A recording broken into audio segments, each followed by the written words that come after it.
اللہ رب العزت نے انہیں انعام دیا، اکرام دیا کہ الذین ينفقون اموالهم باللیل والنہار سرا وعلانیہ، حضرت ابو بکر صدیق دن میں بھی مال عطا کرتے تھے اور رات کو بھی مال لٹایا کرتے تھے۔ اللہ نے ان کے لیے انعام رکھ دیا کہ فَلَهُمْ أَجْرُهُمْ عِنْدَ رَبِّهِمْ وَلَا خَوْفٌ عَلَيْهِمْ وَلَا هُمْ يَحْزَنُونَ، کہ صدیق اکبر نے اتنا مال خرچ کیا ہے کہ وہ دنیا میں اب رنجیدہ اور غمزدہ نہیں ہو سکتے۔ قرآن پاک میں حضرت صدیق اکبر کے حوالے سے ایک آیت آئی، اِلَّا تَنْصُرُوهُ فَقَدْ نَصَرَهُ اللَّهُ إِذْ أَخْرَجَهُ الَّذِينَ كَفَرُوا ثَانِيَ اثْنَيْنِ إِذْ هُمَا فِي الْغَارِ، یہ آیت حضرت صدیق اکبر کے حوالے سے نازل ہوئی، حضور حضرت صدیق اکبر کے حوالے سے نازل ہوئی۔ حضرت عمر فاروق ہیں رضی اللہ تعالی عنہ، بڑی نیکی کی حسرت، بڑی چاہ دل میں کہ میں چاہے جتنی بھی نیکی کروں، میں نیکی کا کام کرتا رہوں۔ حضرت حضور پاک علیہ السلام نے ایک مرتبہ لوگوں کو نیکی کی دعوت دی اور مال خیرات کرنے کی ترغیب دے رہے تھے۔ حضرت عمر فاروق اپنے گھر کا آدھا مال حضرت حضور پاک کے قدموں میں لا کے رکھ دیا۔ محبت سے بولے کتنا مال؟ آدھا مال لا کے رکھ دیا، اور دل میں یہ گمان کیا کہ آج میں صدیق اکبر سے بڑھ جاؤں گا، آج میں صدیق اکبر سے بڑھ جاؤں گا۔ لیکن جب صدیق اکبر آئے مجلس میں، رسول اللہ نے پوچھا بتاؤ صدیق اکبر تم نے کتنا مال لایا اور کتنا گھر میں چھوڑا؟ تو حضرت صدیق اکبر کہتے ہیں یا رسول اللہ مجھے مال گھر پہ چھوڑنے کی ضرورت نہیں ہے، کہ جس کے لیے رسول ہو، جس کے لیے اللہ ہو، اور میں ہمیشہ یہ پڑھتا ہوں کہ حسبنا اللہ و نعم الوکیل، کہ میرے لیے اللہ کافی ہے۔ جب اللہ میرے لیے کافی ہے، جب رسول اللہ میرے لیے کافی ہے، تو جب آپ نے مجھے مال لانے کی ترغیب دی ہے تو میں اپنے گھر پہ مال نہیں بلکہ اللہ اور اللہ کے رسول کو چھوڑ کر کے آیا۔ حضرت عمر کہتے ہیں آج ہم سوچتے تھے کہ ہم ان سے آگے بڑھ جائیں گے، لیکن ایسا نہیں ہوا۔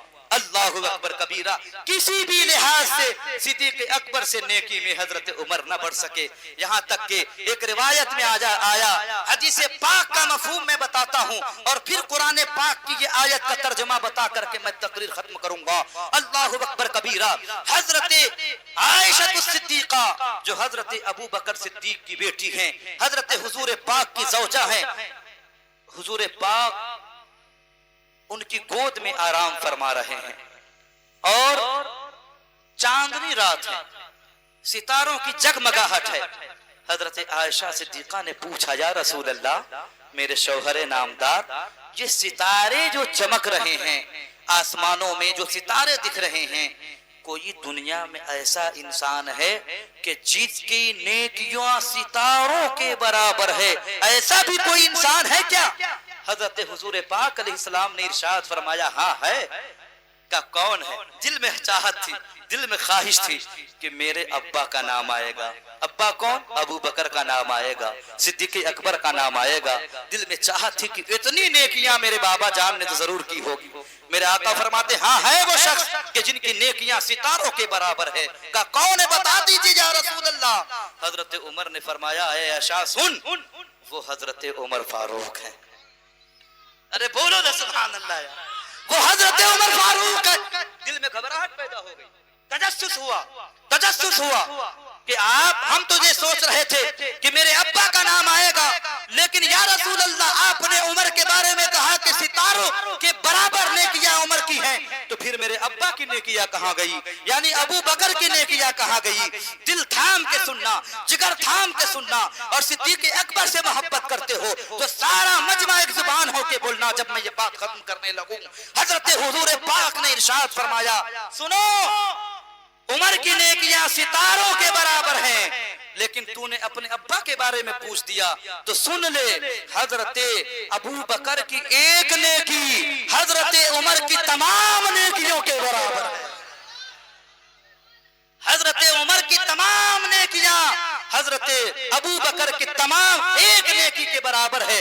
حضرت عمر رضی اللہ جزاک اللہ، حضرت عمر رضی اللہ تعالی عنہ وہ ذات ہیں، وہ کہتے ہیں کہ اے ابو بکر صدیق، اے ابو بکر صدیق میری خواہش ہے کہ وہ نیکی جو آپ نے حضرت میرے آقا کائنات کے ساتھ غار ثور میں گزاری تھی، غار ثور میں جو 3 رات کا وقت آپ نے گزارا تھا، وہ نیکی آپ مجھے دے دیجئے۔ حضرت ابو بکر کی وہی ایک نیکی جو غار ثور میں حضور پاک کے ساتھ گزارا ہے، وہی نیکی تمام نیکیوں کے برابر ہے۔ اب میں حیرت میں پڑ گیا جب ایک روایت پڑھا صاحب طبقات کے حوالے سے، بڑے ہمارے معزز علماء کی تشریف آوری ہے، موجود کی ہے، میں حیرت زدہ رہ گیا۔ یہ روایت پڑھ کے کہتے ہیں کہ یہ روایت کہ حضرت عمر کی تمام نیکیاں صدیق اکبر کی وہ غار ثور والی نیکی کے برابر ہے۔ اس کے علاوہ لکھتے کیا لکھتے ہیں کہ روئے زمین پر، توجہ رکھیے گا، روئے زمین پر جتنے بھی لوگ ہیں، جتنے بھی انسان ہیں، تا قیامت جتنے انسان آئیں گے اور آئے ہیں اور گئے ہیں، ان تمام لوگوں کی نیکیاں ایک طرف ہے، صدیق اکبر کی غار ثور والی نیکی ایک طرف۔ اللہ اکبر کبیرہ۔ آخر ہوا کیا تھا غار ثور میں کہ حضرت صدیق اکبر کی اتنی نیکی کہ ساری نیکیوں پر بھاری ہے؟ کیا ہوا تھا؟ قرآن کہتا ہے فی الغار الا تنصروه فقد نصره الله اذ اخرجه الذين كفروا ثاني اثنين اذ هما في الغار اذ يقول لا تحزن ان الله معنا۔ اللہ اکبر۔ قرآن پڑھیے، سمجھ میں آئے گا کہ صدیق اکبر کی کیا شان ہے۔ اللہ رب العزت نے اس واقعے کو پیش کیا۔ ہوا کیا تھا؟ ہجرت کے موقع پر جب مکہ شریف سے مدینہ حضور پاک کے ساتھ حضرت ابو بکر تھے اور حضرت علی کو بستر پہ سلا دیا تھا، ساتھ میں کون تھے؟ حضرت ابو بکر۔ غار ثور میں جانے کا طریقہ دیکھیے۔ ہمیں بھی چاہیے کہ ادب سیکھیں۔ ہم جو ہے نا وہ ادب نہیں کرتے، علماء سے ٹھٹھا کرنے لگتے ہیں، علماء کو جو ہے برابری کا درجہ دینے لگتے ہیں، ان پر انگشت نمائی کرنے لگتے ہیں۔ کبھی نہ کرو۔ قرآن کہتا یا ایھا الذین آمنوا لا ترفعوا اصواتکم فوق صوت النبی۔ فرمایا گیا اے صحابہ، اے میرے نبی کے دیوانوں، تم اپنے نبی کی آواز کے سامنے اونچی آواز نہ کرو۔ یہ صحابہ کے لیے کہا گیا تھا۔ کس کے حوالے سے؟ نبی کے حوالے سے۔ لیکن یہ علماء نبی کے وارثین ہیں، یہ آیت آپ کے لیے بھی ہے کہ جب علماء کے سامنے جاؤ تو اپنی آوازیں نیچے رکھو، ان کی آواز کے اوپر اپنی آواز نہ کرو۔ یہ قرآن کہتا ہے۔ صدیق اکبر کا کیا ادب تھا، کیا تقاضا تھا، جانے کا طریقہ کیا ہے؟ صدیق اکبر اور حضرت میرے آقا جان رحمت صلی اللہ علیہ وآلہ وسلم دونوں راستے سے چل رہے ہیں۔ کفار پیچھا کر رہا ہے، کفار پیچھے لگے ہوئے ہیں کہ کسی بھی طرح حضرت حضور پاک کو قتل کر دیا جائے۔ اللہ اکبر۔ حضرت صدیق اکبر کبھی آگے چلتے ہیں، کبھی دائیں چلتے ہیں، کبھی پیچھے چلتے ہیں، کبھی برابر میں چلتے ہیں۔ اللہ اکبر۔ حضرت حضور پاک نے پوچھا کیا بات ہے کہ تم کبھی آگے کبھی پیچھے، کبھی دائیں کبھی بائیں کرتے؟ کہا یا رسول اللہ، دشمن ہمارے پیچھے لگے ہیں، اگر ان کا وار ہوگا، ان کا حملہ ہوگا، دائیں طرف سے ہوگا تو میں دائیں رہوں گا، بائیں طرف سے ہوگا تو بائیں رہوں گا، آگے سے ہوگا آگے رہوں گا، پیچھے سے ہوگا پیچھے رہوں گا۔ میری یہ کوشش ہے کہ جس طرف سے بھی حملہ ہو، تیر کا نشانہ میں بنوں، آپ نہ بنے۔ میں آپ کی حفاظت کے لیے چاروں طرف گھوم رہا ہوں۔ یہ عشق کا تقاضا ہے، یہ محبت کا تقاضا ہے۔ اسی لیے تو کہتے ہیں کہ جان سے بڑھ کر اگر مصطفیٰ سے محبت ہو جائے، اسی کا نام ایمان ہے۔ غار ثور میں پہنچتے ہیں تو یہ نہیں کہ غار ثور میں ساتھ میں گئے، میرے نبی کو روک دیا، میرے نبی کو روک دیا کہ یا رسول اللہ آپ تشریف رکھے۔ پہلے خود گئے، کپڑے پھاڑ پھاڑ کے وہ سوراخیں جو غار ثور کے اندر تھی، ان سوراخوں کو حضرت صدیق اکبر نے بند کیا، صفائی کی، چمکایا، خوب ستھرا کیا، اور پھر حضرت حضور پاک صلی اللہ علیہ وسلم کو لے کر کے غار ثور کے اندر تشریف لاتے ہیں۔ مگر اللہ اکبر کبیرہ، کیا محبت ہے، کیا عشق ہے۔ اے مولا ہم سب کو اس طرح کے عشق کا جذبہ دے دے۔ حضرت صدیق اکبر نے دیکھا ایک سوراخ ہے جو بند نہ ہو سکا، کپڑے بھی نہیں ہے کہ بند کیا جائے، تو کیا کیا؟ اپنی انگوٹھی اپنے پاؤں کی انگلی سے سوراخ پر پیر رکھ دیا تاکہ اگر کچھ نقصان دینے والی چیز ہو تو مجھے نقصان نقصان پہنچائے حضور کو نہ پہنچائے۔ اللہ اکبر کبیرہ۔ حضور پاک ہیں بستر حضرت صدیق اکبر کے زانوں پر سر رکھ کر سونے لگے، آرام فرمانے لگے، آنکھیں لگ جاتی ہے، آنکھیں لگ جاتی ہے اس بل کے اندر، اس سوراخ کے اندر 400 سال سے ایک سانپ تھا۔ کس میں؟ اس سوراخ کے اندر۔ مورخین نے الگ الگ لکھا ہے لیکن کہا 400 سال سے غار سور کے اندر سانپ تھا۔ اسے یہ پتا تھا کہ کبھی نہ کبھی غار سور میں میرے نبی آئیں گے، اور کبھی نہ کبھی میرے نبی آئیں گے، میرے نبی آئیں گے، میں اپنا سر نکال کے نبی کی زیارت کر لوں گا، میں اپنا سر نکال کے نبی کا دیدار کر لوں گا۔ اللہ اکبر۔ سانپ جانور ہے۔ اب بتاؤ کہ ہمارے اندر کتنی حسرت ہے کہ ہم مدینہ دیکھ لیں، ہمارے اندر کتنی آرزو ہے کہ ہم مدینہ دیکھ لیں، ہمارے اندر ہمارے مفتی اعظم جیسا کیوں نہیں تو عشق کا تقاضا آتا ہے کہ کہتے ہیں انہیں نہ دیکھا تو کس کام کی ہے یہ آنکھیں کہ دیکھنے کو ہے ساری بہار آنکھوں میں۔ فرشتوں پوچھتے ہو مجھ سے کس کی امت ہو، لو دیکھ لو یہ تصویر یار آنکھوں میں۔ ایک سانپ ہے جو 400 سال سے مشتاق ہے کہ مصطفیٰ کا دیدار ہو جائے، مصطفیٰ کی زیارت ہو جائے۔ اب موقع آیا، نبی آئے ہیں، اب سانپ نے دیکھا کہ راستہ تو بند ہے، میں کس طرح زیارت کروں؟ پہلے ڈسا نہیں، پہلے گدگدایا۔ حضرت صدیق اکبر نے اپنا پاؤں نہیں ہٹایا کہ اگر میں ہٹا دوں تو وہ سانپ میرے نبی کو تکلیف نہ پہنچا دے۔ اللہ اکبر کبیرہ۔ میں نے لکھا ایک شعر میں کہ ڈس لیا سانپ نے صدیق کو اور یہ بولا ہٹائیے پاؤں اور دیدار کرایا جائے، گنبد خضرا نگاہوں میں بسایا جائے۔ وہ سانپ ڈس لیتا ہے، مجبوری میں ڈستا ہے۔ کیوں؟ اس لیے کہ پھر یہ موقع نہیں آئے گا حضور پاک کے دیدار کرنے کا موقع۔ جیسے ہی حضرت صدیق اکبر کے پاؤں میں سانپ نے ڈسا ہے، سانپ زہر تھا سانپ کے اندر، وہ زہر حضرت صدیق اکبر کے پاؤں سے پھیلتا ہوا جسم کے اندر گردش کرنے لگتا۔ اب حضور پاک علیہ السلام زانوں پر سر رکھ کر آرام فرما ہیں اور رخسار مبارک بالکل حضرت سیدنا ابو بکر کی آنکھوں کے سامنے ہیں۔ سانپ نے کاٹا تھا، تکلیف ہوئی، کرب ہوا، جلن ہوا، تو برداشت نہ کر سکے، آنکھوں سے آنسو چھلک پڑے، اور جب آنکھوں سے آنسو چھلکے ہیں تو حضرت صدیق اکبر رضی اللہ تعالی عنہ کے آنسو میرے نبی پاک کے رخسار پر گرے ہیں۔ جیسے ہی میرے نبی پاک کے رخسار پر وہ آنسو گرتے ہیں، میرے نبی کو ٹھنڈک محسوس ہوتی ہے اور آنکھیں کھولتے ہیں، دیکھا رو رہے ہیں، کہا اے ابو بکر تو رو رہا ہے، تو کیوں رو رہا، تمہیں کس چیز نے رلایا ہے؟ اللہ اکبر کبیرہ۔ حضرت ابو بکر صدیق نے عرض کی یا رسول اللہ میں اپنی چاہ سے نہیں رو رہا ہوں، مجھے تکلیف ہے، دل پھٹا، آنکھوں سے آنسو جاری ہو گئے ہیں۔ کہا کس چیز نے رلایا؟ یا رسول اللہ ہمارے پاؤں میں سانپ نے ڈس لیا ہے، اسی وجہ سے میری آنکھوں سے اشک جاری ہے۔ اور اللہ کے نبی نے فرمایا سانپ نے ڈس لیا ہے، میرے نبی نے اپنا لعاب دہن یعنی تھوکے مبارک، اللہ کے نبی نے اپنا لعاب دہن نکالا اور حضرت ابو بکر صدیق کے سانپ کاٹنے کی جگہ پر لگا دیا۔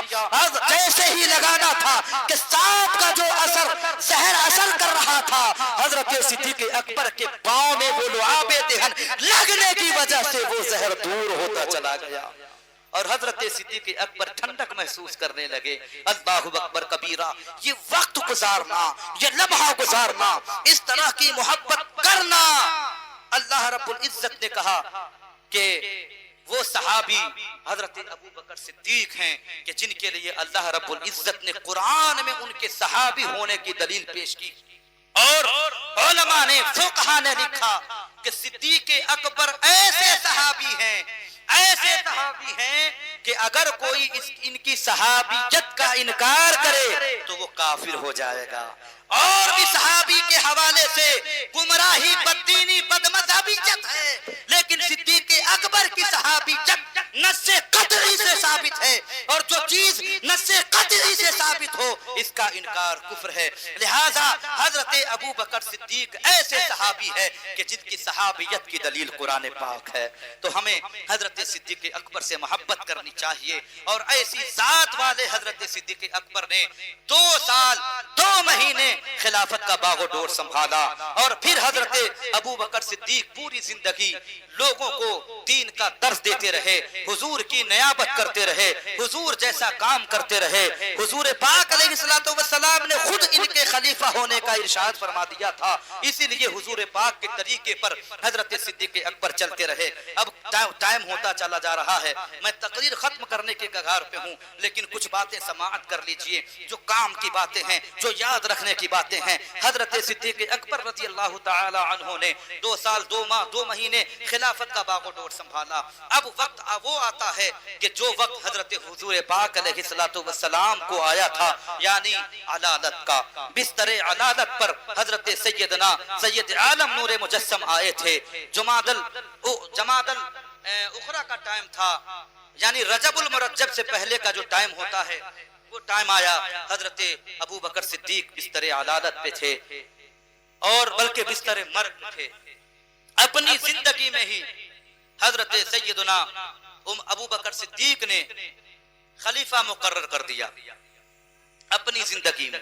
نبی پاک علیہ السلام نے خلیفہ مقرر نہیں کیا، لیکن حضور پاک کے غلام حضرت صدیق اکبر نے خلیفہ مقرر کیا۔ لوگوں کی رائے سے، لوگوں کے مشورے سے، لوگوں سے پوچھا کہ عبد الرحمن ابن عوف جو 10 مبشرہ میں ہیں اور بڑے درجے کے صحابی ہیں، یہ تھوڑا کیا کہتے ہیں کہ تجربہ کار تھے، عمر رسیدہ تھے، ان سے مشورہ کیا کہ بتاؤ اگر عمر کو خلیفہ نامزد کیا جائے تو آپ کو تو کوئی اعتراض نہیں ہے؟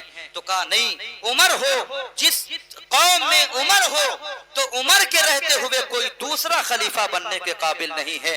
یہ ان کا مشورہ تھا، اور بھی صحابہ نے مشورہ دیا۔ حضرت صدیق اکبر رضی اللہ تعالی عنہ کو حضور پاک کے غلام حضرت ابو بکر صدیق نے خلیفہ نامزد کیا۔ اس کے بعد حضرت عمر فاروق رضی اللہ تعالی عنہ اسلام کے دوسرے خلیفہ منتخب ہو گئے، مقرر، اور حضرت صدیق اکبر رضی اللہ تعالی عنہ کی ولادت حضور پاک کے ولادت کے 2 سال بعد ہوئی، یعنی عمر میں حضور پاک سے 2 سال کے چھوٹے ہیں۔ تو حضور پاک علیہ السلام کا انتقال ہو گیا، اور 2 سال 2 مہینے خلافت سنبھالنے کے بعد خود حضرت سیدنا ابو بکر صدیق رضی اللہ تعالی عنہ انتقال کر گئے، دنیا سے کوچ کر گئے۔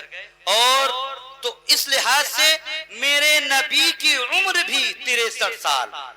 تقابل اور خاصیت دیکھیے، محبتوں کا تقاضا دیکھیے کہ حضور پاک کی عمر کتنی ہوئی؟ 13 سال، 63 سال، اور حضور پاک کے 2 سال کے بعد انتقال ہوا، اور 2 سال کے بعد پیدائش تھی۔ تو اس لحاظ سے سیدنا ابو بکر صدیق کی بھی عمر کتنی ہوئی آپ بتا دیجئے؟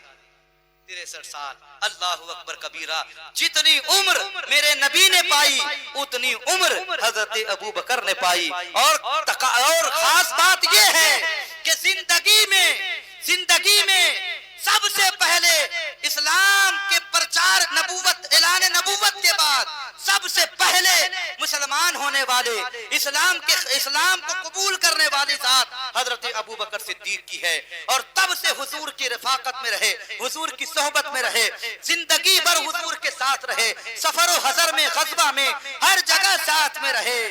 جب انتقال ہوا تو حضور پاک علیہ السلام کے دائیں جانب بالکل سٹے حضور پاک کے بغل میں سیدنا حضرت ابو بکر صدیق مدفون ہوئے، یعنی زندگی میں بھی ساتھ رہے اور تا قیامت قبر میں بھی ساتھ ہے۔ اور روایتوں میں آتا ہے کہ جب میدان محشر قائم ہوگا، جگر تھام کے سننا اور مچل کے بولنا، زندگی بھی ساتھ، آخرت میں ساتھ، یہ قیامت تک ساتھ میں۔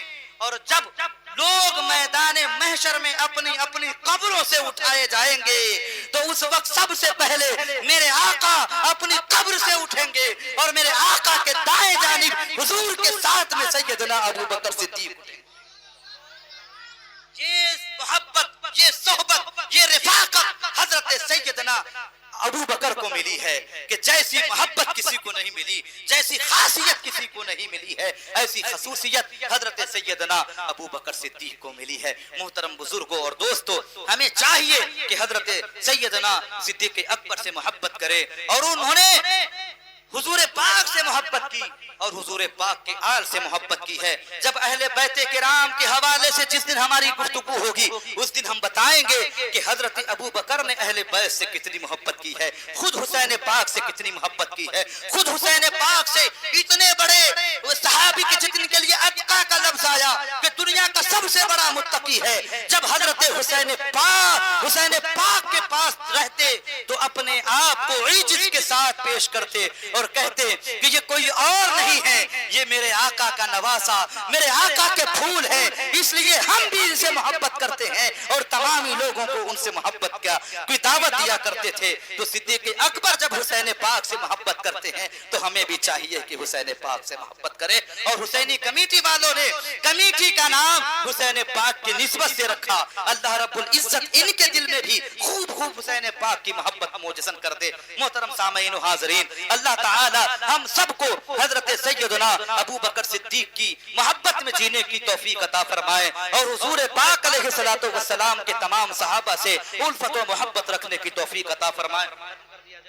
اللہ تعالی ہمارا بولنا آپ کا سننا قبول فرمائے، اور ہم سب کو عمل کی توفیق عطا فرمائے۔ صدق دل سے پڑھ لیجئے، استغفر اللہ